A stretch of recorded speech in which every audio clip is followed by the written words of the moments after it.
તો આજના વિડીયો અંદર એક સરસ મજાની યોજના છે તે શરૂ થઈ છે ને જે યોજના છે હાઈ ખેડૂત પોર્ટલ ઉપર ને એમાં તે બાગાયતીમાં ને યોજનાનું નામ છે બોરવેલ પંપ સેટ યોજના। તો આની અંદર 50% સુધીની સબસિડી એટલે કે 50,000 રૂપિયા સુધીની છે તે સહાય મળવા પાત્ર છે। તો મિત્રો આપણે વિડીયોને શેર કરી દેજો જેથી કરીને કોઈને પણ આ યોજનાનો લાભ લેવો હોય તો તે લઈ શકે છે। તો આની અંદર ડોક્યુમેન્ટ તમારે ક્યાં જોઈશે ને તમારે ક્યાં અરજી કરવાની છે સંપૂર્ણપણે આપણે માહિતી મેળવીએ।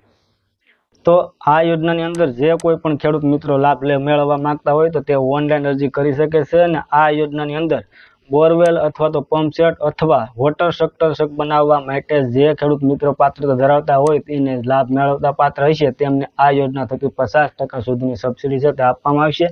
અને બોરવેલ સબસિડી યોજનાની અંદર ખેડૂત મિત્રોને 50% અથવા તો વધુમાં વધુ 50,000 રૂપિયાની મર્યાદાની અંદર લાભ આપવામાં આવશે।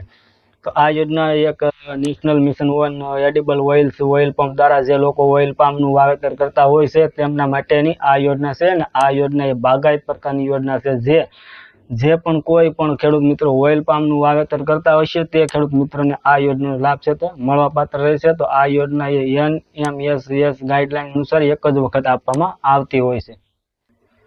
તો તમારા અંદર ડોક્યુમેન્ટ ક્યાં જોઈશે તો કે એક તો જાતિનો દાખલો સક્ષમ અધિકારી દ્વારા ફક્ત અનુસૂચિત જાતિ અનુસૂચિત જનજાતિ માટે જો લાગુ પડતું હોય તો ત્યાર પછી એક સક્ષમ અધિકારી દિવ્યાંગ પ્રમાણપત્ર ફક્ત દિવ્યાંગ માટે લાગુ પડતું હોય તો ત્યાર પછી જમીનની વિગત 7/12 ની નકલ તમારે ફરજિયાત દેવાની રહેશે। ત્યાર પછી એક આધાર કાર્ડની નકલ દેવાની રહેશે અને ત્યાર પછી બેંક પાસબુકની નકલ અને અથવા તો રદ કરેલ છે બેમાંથી ગમે તે એક। ત્યાર પછી સંમતિ પત્રક સંયુક્ત નામે જો જમીન ધરાવતા ભાગીદારો માટે લાગુ પડતું હોય તો તમારી પાસે સંયુક્ત જમીન હોય તો તમારે એક સંયુક્ત પત્રક આપવાનું છે મિત્રો। તો આની અંદર એટલા ડોક્યુમેન્ટ તમારે દેવાના છે। તો આ અત્યારે હાલ આ ખેડૂત પોર્ટલ ઉપર નિયમિત બાગાયતી ખેતીમાં અત્યારે ચાલુ છે ઓનલાઈન ને આની અરજી કરવાની તારીખ છે 18/8/2024 થી 30/9/2024 સુધી આ યોજના શરૂ રહેવાની છે। તો તમે પણ આનો લાભ લઈ શકો છો। Thank you.